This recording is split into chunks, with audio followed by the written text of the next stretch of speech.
ಯಾದಗಿರಿ ಜಿಲ್ಲೆಯಲ್ಲಿ ಕಳೆದ ಕೆಲ ದಿನಗಳಿಂದ ಸಾಕಷ್ಟು ಪ್ರಮಾಣದಲ್ಲಿ ಬಿಸಿಲು ದಾಖಲಾಗ್ತಿದೆ. ಈ ಒಂದು ಬಿಸಿಲಿನಿಂದಾಗಿ ಸಂಪೂರ್ಣವಾಗಿ ಕೆರೆ ಕಟ್ಟೆಗಳು ಒಣಗೋಗ್ತಿದ್ದಾವೆ, ಹಳ್ಳಕೊಳ್ಳಗಳು ನೀರಿನಿಂದ ಬತ್ತಿ ಹೋಗ್ತಿರುವಂಥದ್ದು. ಸದನನೇ ಯಾದಗಿರಿ ತಾಲೂಕಿನ ವರ್ಕನಳ್ಳಿ ಗ್ರಾಮದ ಹೊರಭಾಗದಿರುವಂಥ ಕೆರೆಯಲ್ಲಿ ಇದನ್ನೇ ಕೆಲ ದೃಶ್ಯಗಳು ತೋರಿಸುವಂಥ ಪ್ರಯತ್ನ ಕೂಡ ಮಾಡ್ತೀನಿ. ಈ ಒಂದು ಕೆರೆ ಏನಿದೆ, ಕೆರೆಯಲ್ಲಿರುವಂಥ ನೀರು ಸಂಪೂರ್ಣವಾಗಿ ಬತ್ತಿ ಹೋದ ಕಾರಣಕ್ಕಾಗಿ ಕೆರೆ ಖಾಲಿಯಾಗಿದೆ. ಹೀಗಾಗಿ ಸಾಕಷ್ಟು ಜಾನುವಾರುಗಳಿಗೆ ತೊಂದರೆ ಸಹಿತ ಈಗ ಉಂಟಾಗಿರುವಂಥದ್ದು. ಯಾಕಂದರೆ ಜಾನುವಾರುಗಳಿಗೆ ಈ ಒಂದು ಕೆರೆ ಜೀವ ಸೆಲೆಯಾಗಿತ್ತು. ಇದೇ ಒಂದು ಕೆರೆಯ ನೀರನ್ನು ಏನು ಜಾನುವಾರುಗಳು ಸೇವನೆ ಸಹಿತ ಮಾಡ್ತಿದ್ವು. ಯಾಕಂದರೆ ಬೇಸಿಗೆ ಆರಂಭ ಆಗಿದೆ. ಸಾಕಷ್ಟು ಪ್ರಮಾಣದಲ್ಲಿ ಜಿಲ್ಲೆಯಲ್ಲಿ 43ರಿಂದ 44 ಡಿಗ್ರಿ ಸೆಲ್ಸಿಯಸ್ನಷ್ಟು ತಾಪಮಾನ ದಾಖಲಾಗ್ತಿದೆ. ಹೀಗಾಗಿ ಸಾಕಷ್ಟು ಗ್ರಾಮಗಳಲ್ಲಿರುವಂಥ ಕೆರೆಗಳು ಬತ್ತಿ ಹೋಗ್ತವೆ, ಸಂಪೂರ್ಣವಾಗಿ ಈಗ ಒಣಗೋಗಿರುವಂಥದ್ದು. ಸೊ ಇದರಂತೆ ಈಗ ಈ ಒಂದು ವರ್ಕನಳ್ಳಿ ಗ್ರಾಮದಲ್ಲಿರುವಂಥ ಕೆರೆ ಕೂಡ ಸಂಪೂರ್ಣವಾಗಿ ಈಗ ಬತ್ತಿ ಹೋಗೋ ಸ್ಥಿತಿಯಲ್ಲಿ ಬಂದಿರುವಂಥದ್ದು. ಸುಮಾರು ಒಂದು 20ಕ್ಕೂ ಅಧಿಕ ಎಕರೆಯಲ್ಲಿ ವಿಸ್ತೀರ್ಣದಲ್ಲಿರುವಂಥ ಈ ಒಂದು ಕೆರೆ ಈ ಒಂದು ಗ್ರಾಮದ ಜನರ ಜಾನುವಾರುಗಳಿಗೆ ಸಾಕಷ್ಟು ಅನುಕೂಲ ಕೂಡ ಆಗಿರುವಂಥದ್ದು. ಆದರೆ ಈಗ ಕೆರೆಯಲ್ಲಿ ನೀರು ಒಣಗೋದ ಕಾರಣಕ್ಕಾಗಿ ಸಂಪೂರ್ಣವಾಗಿ ಭೂಮಿ ತಾಯಿ ಬಾಯಿ ತೆರೆದು ನಿಂತಿದೆ ಅಂತ ಹೇಳ್ಬೋದು. ಯಾಕಂದರೆ ಇಲ್ಲಿರುವಂಥ ಕೆರೆಯಲ್ಲಿರುವಂಥ ಕೆರೆ ಸಂಪೂರ್ಣವಾಗಿ ಕೆರೆ ಬಿರುಕು ಸಹಿತ ಬಿಟ್ಟಿರುವಂಥದ್ದು, ಮಳೆ ನೀರಿಗಾಗಿ ಬಾಯಿ ತೆರೆದು ಸಹಿತ ಕುಳಿತಿರುವಂಥದ್ದು.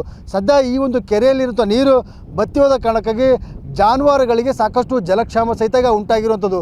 ಜೊತೆಗೆ ಏನು ಸಾಕಷ್ಟು ಹಕ್ಕಿಗಳು ಸಹಿತ ಈ ಒಂದು ಕೆರೆಗೆ ಬರ್ತವೆ. ಹಕ್ಕಿಗಳಿಗೆ ಸಹಿತ ಈಗ ನೀರಿನ ತೊಂದರೆ ಸಹಿತ ಈಗ ಉಂಟಾಗಿರುವಂಥದ್ದು.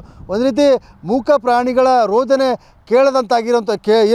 ಕೇಳದಂಥ ಸ್ಥಿತಿಯಲ್ಲಿ ಸಹಿತ ಈಗ ಆಗಿರುವಂಥ. ಯಾಕಂದರೆ ಅಷ್ಟರ ಪಟ್ಟಿಗೆ ಈ ಒಂದು ಕೆರೆ ಬತ್ತಿ ಹೋಗಿದ್ದಾವೆ. ಬತ್ತಿ ಹೋದ ಕಾರಣಕ್ಕಾಗಿ ಸಾಕಷ್ಟು ಜಾನುವಾರುಗಳಿಗೆ ಏನು ಸಾಕಷ್ಟು ತೊಂದರೆ ಕೂಡ ಆಗಿರುವಂಥದ್ದು. ಈ ಒಂದು ಗ್ರಾಮಸ್ಥರು ಇದೇ ಒಂದು ಕೆರೆಯ ನೀರನ್ನು ಬಳಕೆ ಮಾಡಿಕೊಂಡು ಸುಮಾರು ಪ್ರತಿ ವರ್ಷ ಒಂದು ಭತ್ತ ಸಹಿತ ಬೆಳೀತಾಯಿದ್ರು. ಆದರೆ ಈ ವರ್ಷ ಅವಧಿಗೆ ಮುಂಚಿತವಾಗಿಯೇ ಕೆರೆ ಒಣಗೋದ ಕಾರಣಕ್ಕಾಗಿ ಭತ್ತ ಬೆಳೆಯೋಕ್ಕೆ ಸಹಿತ ಸಾಧ್ಯ ಆಗಿಲ್ಲ. ಸೊ ಈ ಸದ್ಯ ನನ್ನ ಜೊತೆ ಮಾತನಾಡೋಕ್ಕೆ ಒಂದು ಗ್ರಾಮಸ್ಥರಿದ್ದಾರೆ, ಅವ್ರ ಜೊತೆ ಮಾತಾಡ್ತೀನಿ.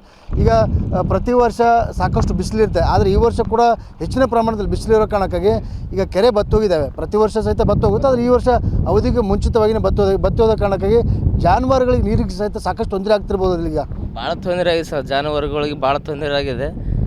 ಕುಡಿಯೋಕ್ಕೆ ನೀರಿಲ್ಲವಕ್ಕ ಪ್ರತಿ ವರ್ಷ ಭತ್ತದ ಪ್ರತಿ ವರ್ಷ ನೀರಿನಿಂದ ಎಲ್ಲ ಹೋಗಿಬಿಡ್ತಾವೆ ನೀರು ಬ್ಯಾಸಿಗೆ ದಿನ. ಜಾನುವಾರುಗಳಿಗೆ ಭಾಳ ತೊಂದರೆ ಆಗಿದೆ. ಮೇವಿದ್ರನ್ನ ನೀರಿಲ್ಲ ಅವಕ್ಕೆ, ಕುಡಿಯೋಕ್ಕೆ ನೀರಿಲ್ಲ ಅವಕ್ಕೆ. ಅಲ್ಲಿ ಊರಾಗ ಹೋಗಿ ಕುಡಿಸಿರನ್ನ ಅವಕ್ಕೆ ಸರಿಯಾಗಿ ನಳ ಬರೋಂಗಿಲ್ಲ. ಊರಾಗನ ಒಂದು ದಿವ್ಸ ಬರ್ತವೆ, ಒಂದು ದಿವ್ಸ ಬರೋಂಗಿಲ್ಲ ನಳ ಅವಕ್ಕೆ. ಹಂಗಾಗಿ ಭಾಳ ತೊಂದರೆ ಆಗಕತ್ತ ಸರ್ ಇಲ್ಲಿ ದನಗಳಿಗೆ ಅವಕ್ಕೆ. ದನಗಳಿಗೆ ಭಾಳ ಆಸರೆ ಸರ್ ಇದು, ದನಗಳಿಗೆ ಭಾಳ ಆಸರೆ ಸರ್ ಇದು. ಪ್ರತಿ ವರ್ಷ ಇಲ್ಲೇ ದನಗಳು ಕುಡಿತಾವೆ, ಇಲ್ಲೇ ನಳಿಗೆ ಹೋಗಿ ಮಕ್ಕಂತಾವೆ. ಆದರೆ ಈ ವರ್ಷ ಏನು ನೀರೇ ಇಲ್ಲ ಅದ್ರಾಗ, ಜಲ್ದಿನೇ ಖಾಲಿ ಆಗಿಬಿಡುತ್ತೆ ಸರ್ ಇದು.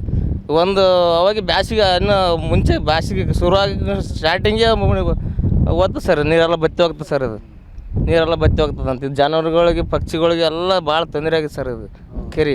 ಇನ್ನೊಬ್ರು ಇದ್ದಾರೆ ಗ್ರಾಮಸ್ಥರು, ಅವ್ರ ಜೊತೆ ಮಾತಾಡೋಣ. ಈಗ ಸಂಪೂರ್ಣವಾಗಿ ನಿಮ್ಮೂರಿರುವಂಥ ಕೆರೆ ಒಣಗೋಗಿ ಭೂಮಿ ತಾಯಿ ಬಾಯಿ ತೆರೆದು ನಿಂತಿದೆ, ಈಗ ನೀರು ಬೇಕಂತೇಳಿ. ಸೊ ಈಗ ದನಕರಗಳಿಗೆ ನೀರು ಎಲ್ಲಿದೆ ವ್ಯವಸ್ಥೆ ಆಗ್ಲತ್ತ, ಭಾಳ ಹಕ್ಕಿಗಳಿಗೆ ಮೂಕ ಪ್ರಾಣಿಗಳಿರ್ತಾವೆ, ಅವಕ್ಕೆಲ್ಲ ನೀರು ಕುಡಿಸೋದು ಸಾಕಷ್ಟು ಕಷ್ಟ ಆಗ್ಲತ್ತಿರ್ಬೇಕಲ್ಲ. ಈಗ ಮಳೆಗಿಳಿ ಏನು ಬರವಲ್ಲ ಸರ್, ಇಷ್ಟೊತ್ತಿಗೆ ಬರ್ತಿತ್ತು ಮಳೆ. ಈಗ ಮಳೆ ಬರ್ಲಾರ್ದಕ್ಕೆ ತೊಂದರೆ ಆಗಿದೆ ದನಗಳಿಗೆ. ಆದಷ್ಟು ಏನೋ ನೀರು ವ್ಯವಸ್ಥೆ ಅಲ್ಲೇನೋ ಕೆರೆ ತುಂಬಿಸೋ ಕೆಲಸ ಮಾಡ್ಸ್ಬೇಕಾರೆ ಸರ್ಕಾರದಿಂದ ನೀರು ಬಿಡೋಂಥ ವ್ಯವಸ್ಥೆ ಮಾಡ್ಬೇಕು. ಮಳೆಗಾಲ ತುಂಬಿರ್ತದೆ. ಈಗ ಈ ವರ್ಷ ಬಿಸಿಲು ಜಾಸ್ತಿ ಇದ್ದದಕ್ಕೆ ನೀರಿಲ್ಲ ಸರ್. ಕುರಿಗಳಿಗೆ ಆಡುಗಳಿಗೆ ದನಗಳಿಗೆ ನೀರಿಲ್ಲ. ಹಂಗಾಗಿ ಏನೋ ಸರ್ಕಾರ ಕಡೆಯಿಂದ ಕೆರೆ ತುಂಬಿಸೋ ಯೋಜನೆನ ಮಾಡ್ಬೇಕು ಸರ್. ಹಾಂ. ಸೊ ಇಲ್ಲಿರುವಂಥ ಗ್ರಾಮಸ್ಥರು ಹೇಳುವಂಥ ಮಾತಾಗಿದೆ. ಈ ಒಂದು ಕೆರೆ ಏನಿದೆ, ಕೆರೆ ಜಾನುವಾರುಗಳ ಪಾಲಿಗೆ ಜೀವ ಶೆಲೆಯಾಗಿತ್ತು. ಆದರೆ ಸಂಪೂರ್ಣವಾಗಿ ಕೆರೆ ಬತ್ತೋದ ಕಾರಣಕ್ಕಾಗಿ ಈಗ ಸಾಕಷ್ಟು ತೊಂದರೆ ಕೂಡ ಆಗ್ತಿದೆ. ಜಾನುವಾರುಗಳಿಗೆ ನೀರು ಕುಡ್ಸೋಕ್ಕೆ ಸಹಿತ ತೊಂದರೆ ಆಗ್ತಿದೆ. ಯಾಕಂದರೆ ಮೇವಿನ ಕೊರತೆ ಒಂದು ಕಡೆ ಇದೆ, ಇನ್ನೊಂದು ಕಡೆ ನೀರಿನ ಕೊರತೆ ಕೂಡ ಉಂಟಾದ ಕಾರಣಕ್ಕಾಗಿ ಜಾನುವಾರುಗಳು ಸಾಕಷ್ಟು ಸಂಕಷ್ಟವನ್ನು ಎದುರಿಸ್ತೀವಿ ಅನ್ನುವಂಥ ಮಾತನ್ನು ಗ್ರಾಮಸ್ಥರು ಹೇಳ್ತಿದ್ದಾರೆ. ಕ್ಯಾಮ್ರಾಮನ್ ಶಿವಶಂಕರ್ ಜೊತೆ TV9 ಯಾದಗಿರಿ.